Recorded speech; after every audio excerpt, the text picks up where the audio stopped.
하나님의 귀한 말씀 보겠습니다. 이사야 48장입니다.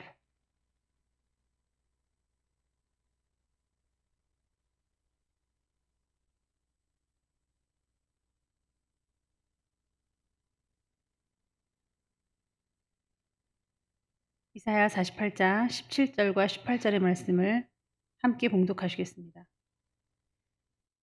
너희의 구속자시요 이스라엘의 거룩하신 이이신 여호와께서 이르시되 나는 내게 유익하도록 가르치고 너를 마땅히 행할 길로 인도하는 내 하나님 여호와라.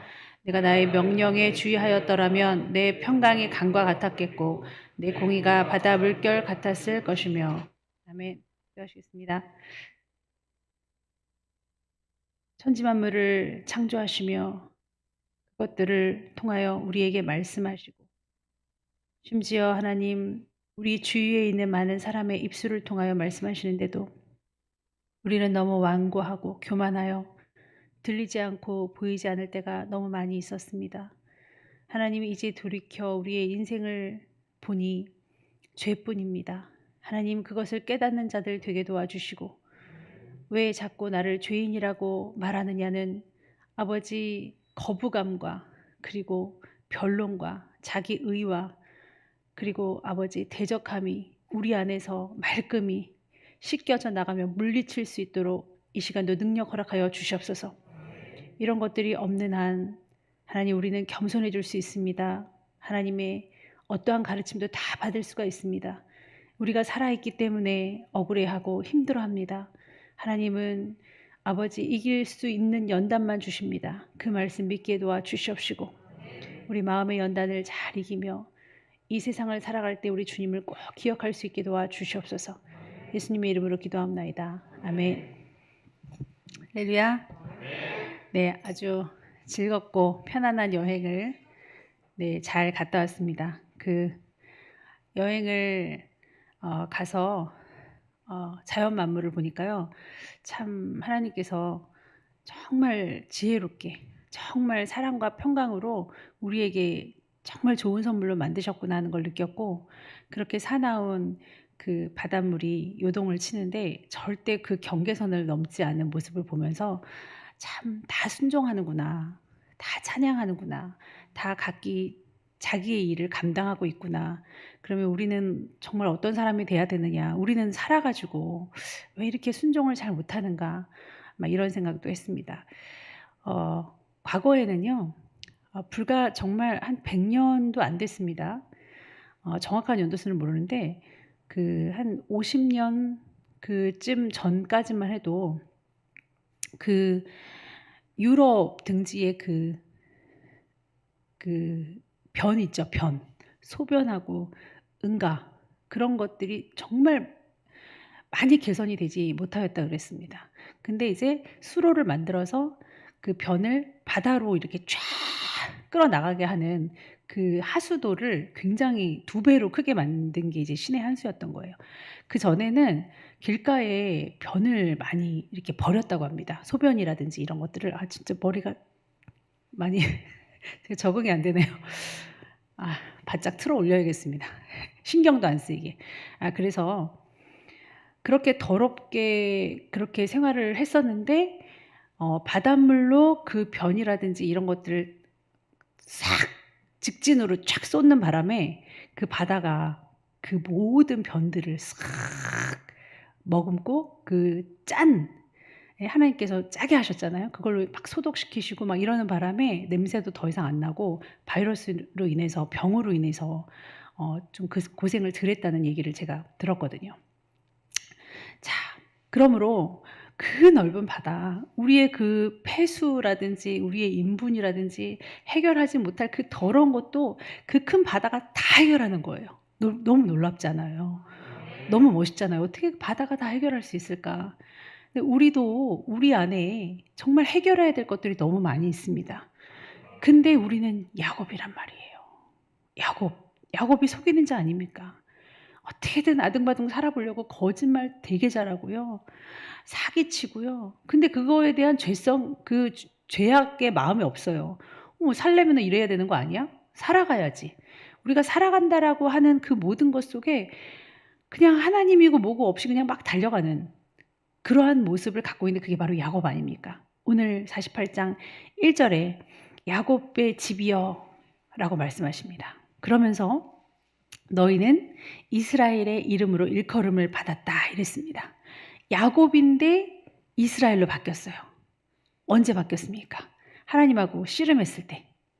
네, 씨름 한 판 했는데 이겼잖아요. 야곱이. 자, 이겼습니까? 하나님이 이기게 하셨습니까? 하나님이 이기게 하셨죠? 져주신 거잖아요.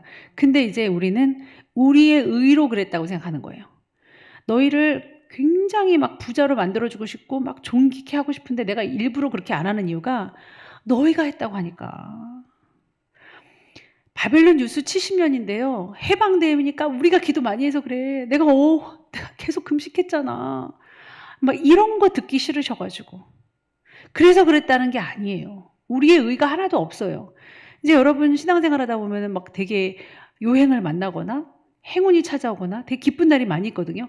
제가 금식해서 그래요. 자동으로 나와요. 자동으로. 제가 막 정말 아버지 앞에 바로 섰더니 하나님이 저 잘 대해 주셨어요. 아니 그런 거 너무 좋은데 사실은 말하기도 민망하다 이거예요. 야곱이 제가 이겼어요. 하나님 씨름에서 제가 이겼어요. 그래서 제가 이겼다고요. 와! 야! 평생에 내가 씨름에서 내가 이겼다. 이거 말하기도 부끄럽지 않습니까? 아니 하나님하고 씨름에서 이길 수가 있나요? 아예 없어요. 그러면 져주신 건데 그걸 이긴 건 맞지만 이겼다라고 말하지는 말아야 됩니다. 기도한 건 맞지만 기도했다라고 생각을 해보세요. 제가 기도를 가만히 했습니다. 하나님, 내게 유익이 됐어요. 내가 아파트가 당첨이 되고 내가 막 그냥 로또가 당첨이 되고 내가 막 뭐가 자녀가 잘 되고 그러면 내가 기도 많이 해서요. 내가 열심히 해서 이게 된 거예요. 이렇게 말하기조차 부끄럽지 않습니까? 결과적으로 내가 잘 된 거면 내가 당연히 그렇게 했어야 되는 거예요. 그건 너무 당연한 거고 내가 당연히 하나님의 자녀로 믿음 생활한 건 당연한 거고 제가 철야를 다 드리잖아요. 다른 사람은 안 드려도 다른 사람 보지도 마시고요. 이게 시기 질투인가요? 시기 질투예요. 예? 자꾸 다른 사람 신경 쓰고 비교하고 나조차도 다른 사람하고 비교하고 언짢아 하고 다른 사람하고 나하고는 상관없는데 그런 거 다 시기 질투예요. 그것도 모르고 이게 시기 질투인가요? 제가 한 거 아닌가요? 내가 해서 이런 마음들이 얼마나 하나님 듣기 싫은지 몰라요. 근데 야곱아, 네가 이스라엘은 이스라엘인데 네가 정말 나를 의지했다고? 나는 너희가 진실이 없다고 생각하는데 거짓말하지 입에 달고 살아 아주 그냥. 공의롭지 않다고 생각하는데 아니 너희가 잘 되기를 너희가 잘 응답받고 너희가 평탄하기를 너희가 당연히 잘해야지. 그걸 뭘 자랑이고 뭐고 잘했다고 할 건덕지나 있습니까 여러분? 우리가 그만큼 복을 받으려면 얼마나 더 잘해야겠어요. 요만큼 잘하고서 잘했다? 그냥 말을 하지 마십시오. 하나님이 1절 끝에 여호와의 이름으로 맹세하며 이스라엘의 하나님을 기념하면서도 진실이 없고 공의가 없도다. 야곱아, 이스라엘이라고 이름이 바뀌어진 너야. 이정희 목사야. 뭐 진실이 있냐? 공의가 있냐? 그것 좀 한번 네가 판결을 해봐라. 네 마음속에 진실이 없는데요. 응? 놀러가서 그렇게 너무 좋으면 막 열심히 더 기도하겠다. 뭐 딱히 기도하는 건 난 모르겠는데 맞아요 주님. 그래 진실한 거야 네가 정말 내 앞에? 제가 할 말이 없습니다. 그러면서 네가 나를 의지한다고 하면서도 의지했느냐? 하면서 2절에 얘기해요. 의지? 네가 나를 의지했다고? 범사에 기도했어? 오늘 주일학생 이제 중고등부로 올라간 주일학생이 또 거짓말을 했죠. 아니 거짓말로 살면서 그러면 안 됩니다. 그리고 내가 너에게 잘못을 지적해줘도 고집이 세고 완고해서 무슨 말을 못하겠다. 그래서 리플리 증후군이라고 하죠. 그 허언증 환자들. 자기가 그 거짓말을 만들어 놓고 그거를 좀 좋게 포장하려고 막 포장하면서 그게 진실로 알아요. 완전 거짓말로 포장한 인생. 거짓말이 없으면 살 수가 없는 인생. 요즘 현대인들이 얼마나 많이 그런 잘못에 빠져 있는지 모릅니다. 기도도 안 해놓고 저 기도했어요. 예? 미디어도 많이 해놓고 조금 했어요. 내가 양심에 찔려서 그런 거 아닙니까? 4절입니다. 내가 알거니와 너는 완고하다. 내 목은 쇠의 심줄이여 내 이마는 노시라. 안 바뀌더라. 사람은 안 바뀌더라. 네가 막 잘나서 이스라엘이다 막 하고 내가 져준 게 아니라 매달리는 네 모습이 예뻐서. 아브라함이 믿음으로 이삭을 낳았다고 하지만 사실은 의심했기 때문에 이스마엘을 낳았습니다. 근데 그냥 의인이라고 해주시는 거예요. 다윗도 살인죄까지 졌지만 내 마음에 합하다까지 한 거는 그 정도면 됐지 뭐. 인간인데 뭐. 인간은 진실이 없습니다. 공의가 없습니다. 믿으시기를 축원합니다. 내가 자칫하면 또 진실하지 못하고 또 공의롭지 못하겠구나. 그래서 하루하루 순간순간을 자기를 되돌아봐야 되는데 차라리 그냥 고집으로 차라리 그냥 완고한 거를 택하자. 바다는 모든 오물을 뒤엎고 막 신음을 앓으면서 그렇게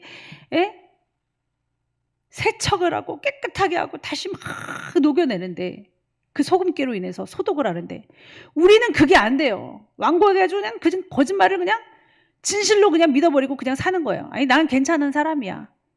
괜찮은 사람이 어디 있습니까? 그러면서 바벨론 포로가 끝나니까 또 니네가 잘났다고 하는구나. 뭐만 좀 복을 주면 다 내가 잘났대. 내 마음으로 그렇게 생각을 해요. 우리 입에서 떠나가야 될 줄 믿습니다. 자, 내가 내 입으로 자랑은 안 했는데요. 그렇게 말하는지 모르겠지만 반대로 점검을 해보시기 바랍니다. 지적을 받았거나 내 잘못이 드러났을 때 실수였어. 근데 우연이었어. 괜히 엮여가지고 이런 안 좋은 모습을 보였네. 원래 그런 사람이에요. 내가 내 모습을 나타내는 거지 내가 다른 사람의 모습을 나타낼 수가 없는 거예요. 그럼 오늘의 실수는 나였다라는 거예요. 안 엮이는 게 아니라 엮이게 하시는 하나님 앞에 잘못을 드러나게 하시는 하나님 앞에 납작 엎드리세요. 왜 완고하냐고요. 나를 또 그렇게 보는구나. 그런 사람이니까 그렇게 보지요. 그러면 안 그렇게 보이면 되는 거잖아요. 아름답게 겸손하게 경건하게 하면 되겠구만. 그걸 안 하는 건 난데 잘못은 저기 누구한테 돌리고 잘한 거는 나한테 돌린다? 그게 바로 완고한 겁니다. 그게 바로 교만한 거고 그게 바로 내 자랑이고 그게 바로 허언증 환자예요. 그러니까 하나님은 바벨론 유스 70년이라고 바벨론 포로 기간이 70년이라고 내가 그렇게 많은 선지자들에게 얘기했는데 무슨 또 니네가 잘했다고 그래서 지금 해방됐다고 그러는 거야? 그래 그럼 내가 얘기하겠다. 5절에 이렇게 말씀하십니다. 그러므로 내가 이 일을 예로부터 네게 알게 하였고 이 일이 이루어지기 전에 그것을 내게 듣게 하였느니라. 그것을 내가 듣게 하여 내가 이것을 내 신이 행한 바요 내가 새긴 신상과 부어 만든 신상이 명령한 바라 말하지 못하게 하였느니라. 여러분이 믿고 있는 모든 자기 의, 건강, 내 생각, 내가 갖고 있는 모든 자랑거리 이런 것들이 신상이요. 이것들이 우상이라 이거예요. 어떤 것으로 인해서 확신이 됐는지 모르겠지만 내가 건강해서 금식을 많이 해서 금식을 잘해서 내가 이렇게 응답을 받았어. 내가 기도를 많이 해서 여러분 기도도 우상이 될 수 있어요. 기도는 하나님을 위한 것이라야 됩니다. 주님께 영광을 돌리는 것이라야 되는데 기도를 하고 그 영광을 내가 받으면 안 되죠. 이 모든 것에서 우리가 자유로울 수 없어요. 어떤 것도 다 이 말씀도 우상처럼 섬기는 사람이 있습니다. 그러니까 이단이 이 말씀을 이용하지 딴 거 이용합니까? 그러니까 하나님은 네 마음을 상대로 네가 믿는 바를 책정하여 그것이 했다고 말하지 마라. 내가 미리 얘기했다. 내가 미리 예언 안 한 것이 있냐? 내가 예언해서 이루지 않은 것이 있냐? 차라리 너희를 위해서가 아니라 나를 위해서 내가 너희 멸망 안 시킬게. 이렇게 말씀하시는 거예요. 그러니까 뭐야? 창대를 위함도 아니고 이정희 목사를 위한 것도 아니고 조영호 목사님을 위한 것도 아니라고? 그러면 왜 우리 만들어가지고 우리가 그렇게 생각할 수 있죠. 인간에게는 사실 의가 없기 때문에 발에서 배신을 안 받은 적이 없습니다. 하나님이 배신당했대요. 배신당했다고 나와 있습니다. 제가 읽진 않겠지만 너희는 원래 배신하지 않냐? 에? 혹시 보입니까? 배신했다는 말? 8절에 자, 제가 읽겠습니다. 내가 과연 듣지도 못하였고 알지도 못하였으며 내 귀가 옛적부터 열리지 못하였나니 이는 내가 정녕 배신하여 모태에서부터 내가 배역한 자라 불릴 줄을 내가 알았으며 뱃속에서부터 배역하고 배신했구만요. 그런 자들에게 무슨 희망이 있겠습니까? 그거 모르고 지으신 거 아니에요. 그러니까 차라리 그냥 나를 위할게. 내 이름을 위해서. 내가 너희를 만들었고 너희가 내 자식이니까 차라리 내 이름이 더럽혀지기 전에 내가 너희를 왜 만들었겠어? 왜 만들어서 이렇습니까? 이렇게 하기 전에 내가 그냥 나를 위해서 참을게. 우리의 의가 하나도 없습니다. 자, 우리 함께 읽겠습니다. 9절. 내 이름을 위하여 내가 노하기를 더디할 것이며 내 영광을 위하여 내가 참고 너를 멸절하지 아니야. 내가 내 이름 욕되게 하겠냐? 11절에 그렇게 나와 있어요. 나는 나를 위하여 이를 이룰 것이라. 어찌 내 이름을 욕되게 하려? 내 영광을 다른 자에게 주지 아니하리라. 하나님은 영광스러우시죠? 하나님은 온전하시죠? 나는 영광스럽지 않습니다. 나는 온전하지가 않아요. 근데 어떻게 조금 잘했다고, 좀 칭찬받는다고, 좀 으쓱했다고 내가 좀 잘하는 게 있는가 보다라는 말과 행동과 생각이 있을 수가 있냐고요. 저는 어떤 어르신들이 그렇게 말한 거 많이 들었어요. 제가 기도해서요. 목사님이 기도해서도 아니에요. 그런 말도 하지도 않아요. 제가 기도해서요. 제가 금식해서 우리 애가 이번에 그렇게 됐잖아요. 그 말이 뭐 틀린 건 아닌데 민망하지도 않느냐 이거예요. 씨름해서 이겼잖아요. 제가. 그래서 이스라엘이에요. 이거 안 민망한가요? 하나님이 내게 이신 칭의, 너를 의롭다 칭해 주셨으면 그냥 감사히 넙죽 받는 것도 죄송한데 그 이름을 내가 받기에도 참 합당하지 않고 너무 죄송한데 그 입이라도 좀 닫으면 어떨까? 근데 입으로는 우리가 의롭다라고 말하고 있습니다. 우리는 당연히 기도해야 됩니다. 우리는 당연히 말씀 봐야 될 것이며 우리는 당연히 하나님 앞에 영광을 돌려야 될 사람들입니다. 왜냐하면 받은 바 은혜가 너무 커요. 내가 하나님을 믿었다고 하는 그 자체도 기적이에요. 자연 만물을 보면서 막 하나님 할렐루야 하는 그 자체가 놀라워요. 안 그러면 우리에게 무슨 기쁨이 있겠습니까? 무슨 행복이 있겠어요? 우리 교회에 한 청년이 나왔는데 너무 잘 살아요. 근데 알력이 너무 심한 거 잘 사니까 친척네들이 막 그 돈 막 갖고 싶어서 환장 막 칼부림 나고 그러니까 주고 싶은 거예요. 또 과거에 우리 교회에 다니셨던 전도사님의 어머니가 아파트가 있었는데 그 아파트 하나 뺏고 싶어서 자식들이 칼부림을 하고 난리가 났어요. 그분은 진짜 정말 생명이 막 항상 불안했어요. 언제 또 쳐들어올 줄 몰라요. 왜냐하면 자녀들이 막 항상 잘 살지 못하니까 못 살면 막 그 아파트 팔라는 거예요. 막. 근데 그 아파트를 줄 수밖에 없는 그 목사님의 마음. 나중에 어떻게 될지 모르니까. 돈이 뭔지, 부한 것이 뭔지, 잘 살고, 잘 먹고, 평탄한 것이 뭔지 이것이 저주가 돼요. 발목을 잡는 사례가 얼마나 많이 있느냐 이거예요. 교회들이 커지니까 적을 때는 그러지 않았는데 커지니까 목사님들이 너무 욕심을 부리시는 거예요. 어떤 김 목사님은 굉장히 유명하신 목사입니다. 그렇게 큰 교회를 가지고도 욕심이 많으셔가지고 계속 설교 시간 때 돈을 막 리얼하게 요구를 하시더라고요. 우리 교회가 커도 여러분 우리 교회 힘듭니다. 그렇게 돈이 현금이 많이 돌지 않아요. 막 이렇게 설교를 하시면서 개인적으로 면담을 하셔요. 그 녹음을 다 들었거든요. 책정하신 이 건축헌금, 책정하신 교회를 향한 현금이 너무 작습니다. 좀 더 늘리실 수 있어요. 믿음을 가지세요. 막 이렇게 개인 면담을 계속 하시는 거예요. 그러면은 목사님 직접적으로 은혜가 많으시고 은혜를 받았기 때문에 그 면담을 받을 때는 막 믿음이 들어가는 거예요. 그러면 작정을 하죠. 그리고 하나님 앞에 한 거니까 막 폐지를 줍고 막 집을 팔아서라도 그걸 하시더라고요. 교회는 커지는데 교회가 막 빚이 있으니까 그 목사님이 자산이 있으시니까 교회의 자산으로 꿔줘요. 그리고 한 달에 얼마씩 이자를 막 고금리 이자를 받으시면서 그렇게 생활을 하시더라고요. 그러면서 나는 헌금 한 번도 받은 적 없다. 난 사람이 받은 적 없다. 그러니까 그런 식으로 받으시면서 그러면 제가 교회를 욕하는 것이냐. 사람은 받은 복에 대하여 자긍하고 받은 삶에 대하여 기쁨을 누리기보다는 욕심에 가까운 마음을 갖더라 이거예요. 근데 우리는 가진 거 없어도 그냥 이렇게 알토란같이 그냥 헌금도 정말 안 나올 애들 막 그냥 100원 있어? 막 500원 있어? 이런 애들 그럼 선생님들이 막 그냥 선생님이 헌금을 내는 건지 애들이 헌금을 내는 건지 이런 애들 예배하는 게 너무 이쁘고 막 눈만 감고 손만 올려도 막 저거 봤냐며 막 에?